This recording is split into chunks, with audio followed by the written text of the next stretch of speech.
Commitment shows up in your life through action. You can tell people who are committed and those people who don't feel worthy. The people that are committed are busy doing it. The people that don't feel worthy are like a guy I talked to last night who told me, hey, I sure like to do what you're doing. However, I just don't want the responsibility. The company I work for, they're taking good care of me. I say, let me tell you something. Once you increase your sense of worthiness, you won't even be able to open your mouth saying that somebody is taking care of you. You want to take care of yourself. But see, because he doesn't feel worthy, he's intelligent. 17 years for a major corporation. They've spent thousands of dollars training him. He knows he has the book knowledge. But his attitude is, his vision of himself, his sense of deservingness says, you can't have that. So he will fabricate all kinds of excuses on why he can't have it. Robert Anthony said something. Robert Anthony said that you can only have two things in life, reasons or results. Notice, reasons don't count. I like that. Folks will always point out reasons on why they're not living their dream, on why they're not manifesting their greatness. They will always be able to point those things out, but none of those things count. The only thing that counts are results, and results don't lie, ladies and gentlemen. They tell it all. Judge a tree by the fruit that it bears, not the ones that it might talk about, not the ones that it might wish for or think about or affirm about, but the fruit that it actually bears. So let us look. I think that all of us are committed, but I think that some of us are producing results in our lives that level of commitment brings that we particularly don't like or find distasteful. I don't think that as a participant in life, you cannot be committed. You're either committed to mediocrity or you're committed to greatness. You're either committed to being productive or you're committed to being non-productive. You're committed to being happy or you're committed to being unhappy. See, whatever you're doing, however you spend your time, that tells you who you are. So think about what it is you like to create in your life experience. Once I look at how you commit your time, once I do an evaluation on how you spend your time, I can tell you exactly what you're committed to. People that say they have dreams or want to open a business or want to do something differently than what they're now doing, they don't like their jobs, they're unhappy, they're unfulfilled. People who say they want to improve their income level, look at how they spend their time. How they spend their time, the commitment of their time, how they use that will really tell the truth.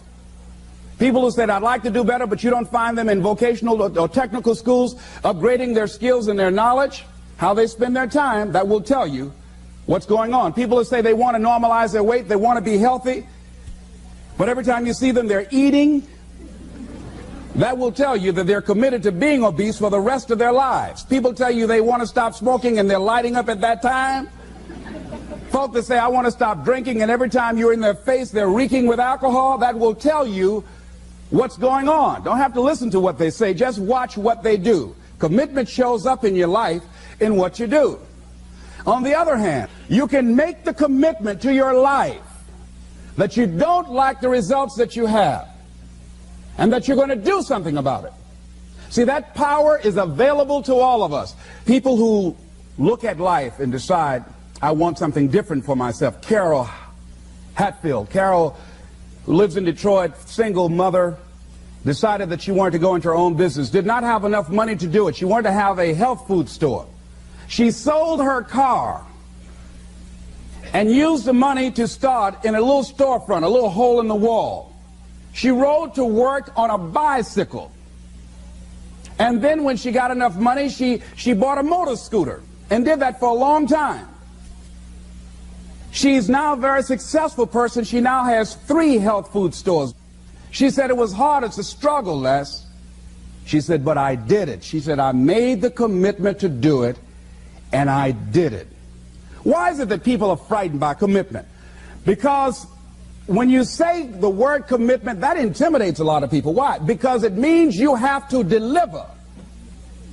See, most people, you ask them, hey, look here, I'd like for you to do this. They'll say, I'll try. I'll try means that is my escape clause. When I don't come through, it's really a polite no. I don't have the courage to tell you no, so I'll tell you I'll try. Hey, look here, I need you to come to this meeting. I'll try. I say, what do you mean? You're going to lean toward the meeting? Try and sit down. You either do or you don't. Try and take this pencil out of my hand. You either do or you don't. There's no such thing as try. So most people like to use that language. They don't want to commit themselves because commitment means, among many things, no excuse is acceptable.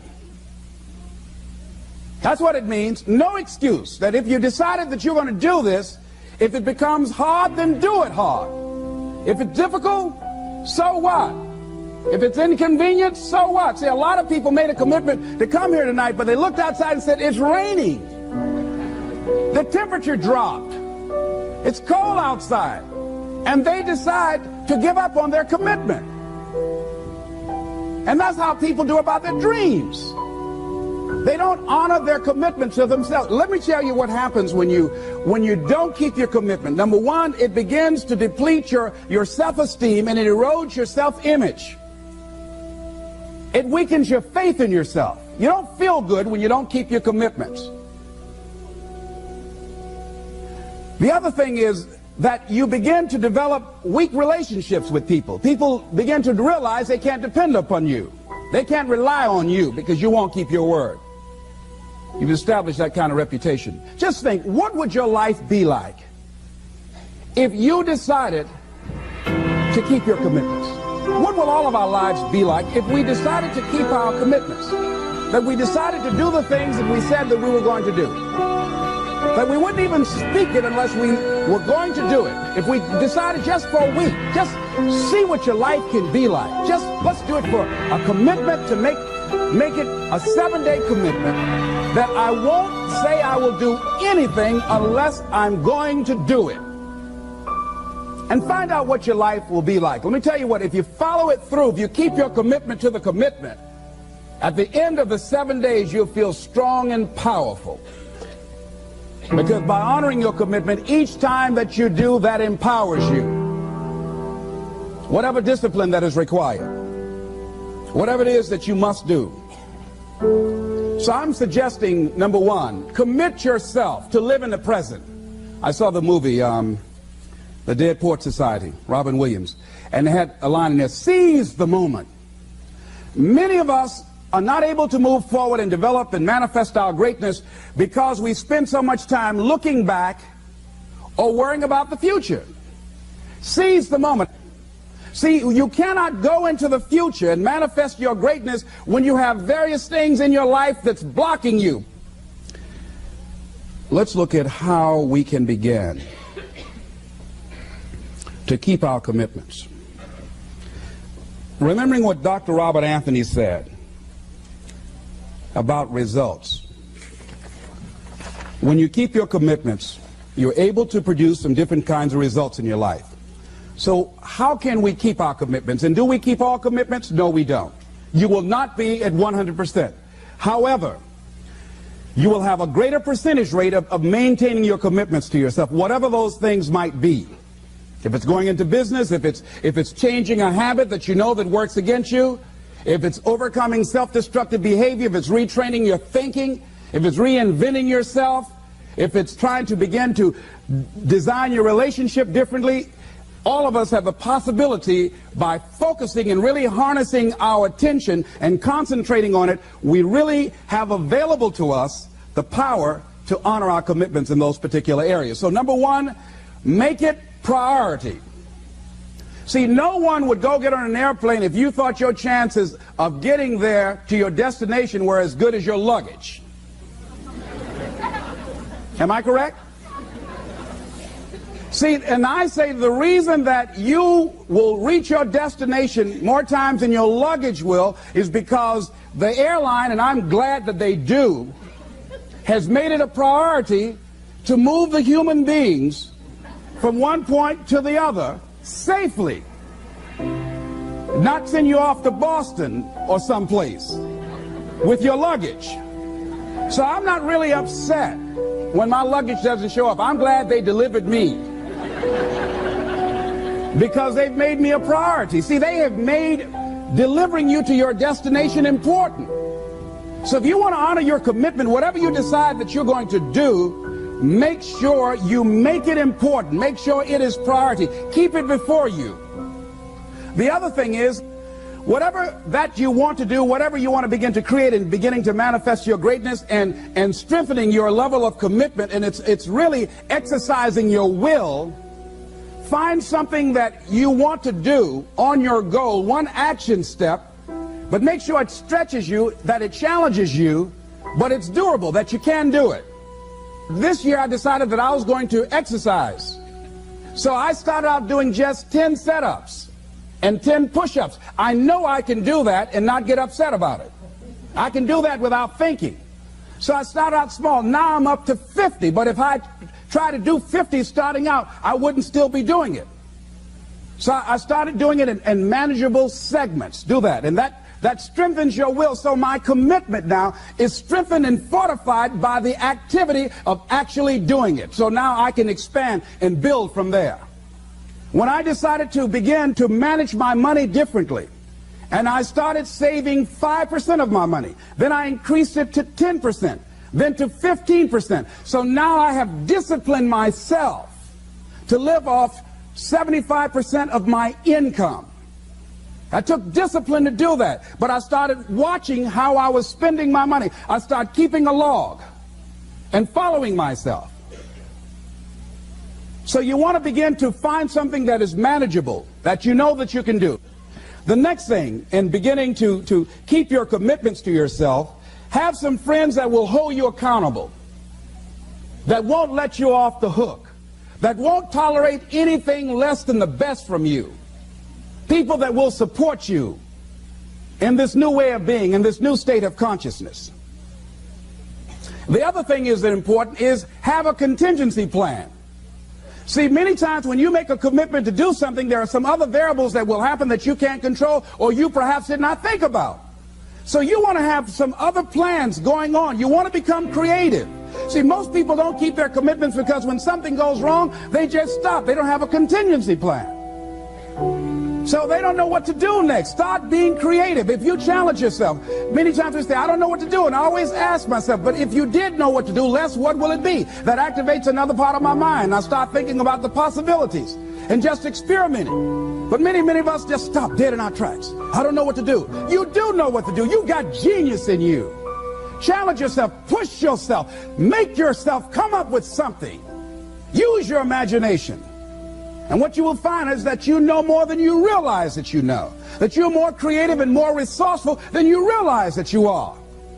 And as you do that, the more you do it, the easier it will become. At first, it's going to be a struggle. And after you get into a certain level of consciousness, you will ask yourself, how is it that I didn't see this before? At the level that I'm managing my business now, they say consciousness is what we are. I literally look at myself and say, how is it that I didn't do this before? Why is it that I couldn't see this before? And the reason that I didn't see it before, because I didn't challenge myself. I didn't put myself out here. See, the reason that most of us go through life never discovering our true greatness, literally walking, breathing corpses, the uncommitted life isn't worth living. Why? Because it doesn't produce anything. See, you only make things happen. Your life only counts. You only make a difference when you are committed. When you make a commitment with your life. That's the people that make a commitment with their lives. The people that make a commitment to their customers. The people that make a commitment to their families, to their relationships, are the people that make the greatest impact in life. What is commitment? Commitment is the salesman who says, look here, I'm going to make $1,000 today and I'm not going home. You can turn the lights out. The janitors could be here running the vacuum cleaner. I'm not leaving here till I do it. I used to be a door-to-door salesman. I had X number of TVs. I had a minimum amount that I knew I had to sell every day in order to provide for my mother, who was ill at the time, who had lost her job at the M&M cafeteria because of arthritis. And I said, I'm going to go door to door, and sometimes I would not come home until 1 o'clock at night, knocking on people's door, people closing. What do you want? Would you like to buy a nice working month's television set, no money down? No. What about an Emerson TV? No. Thank you very much. Do you know anybody else that would be interested? No. Thank you very kindly. Knock on another. Hello? Would you like to buy a nice working television set? No money down? No, get away from our door. Thank you very kindly. Do you know anybody else would be? Yeah, my cousin, he lives 2 doors down. Thank you very kindly. I tell him you sent me. When I heard your cousin told me that you wanted to buy a television set, told me to come here and talk to you, we got a special discount for you. Yes, come in, I'm interested. I would just keep right on. I would not go home until I did it. It's an interesting thing, ladies and gentlemen, that when we put ourselves in a situation where we say we're going to do it, it puts you in another zone where the universe responds to you. When you have that kind of consciousness, see, the universe responds to the man or woman that refuses to be denied, because that is your commitment.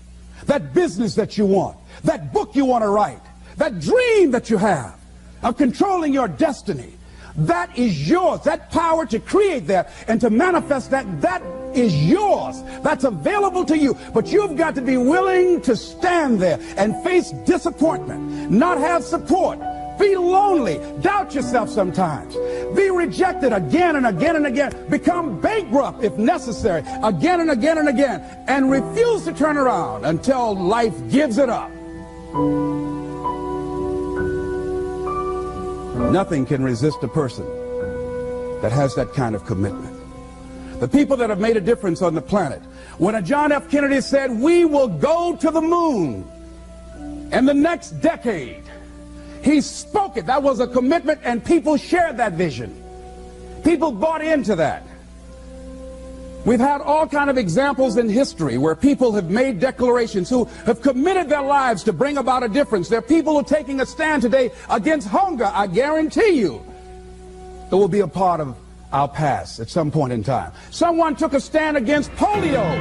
It no longer plagues us as it once did, because someone said, it is my commitment to eradicate it from the face of the earth. Someone made the commitment. The reason that we're here and enjoying the democracy that we have, someone made a commitment that whatever is required, if it means that I die. I remember Paul Robeson, here I stand, for I can do no other. And that's how you must be.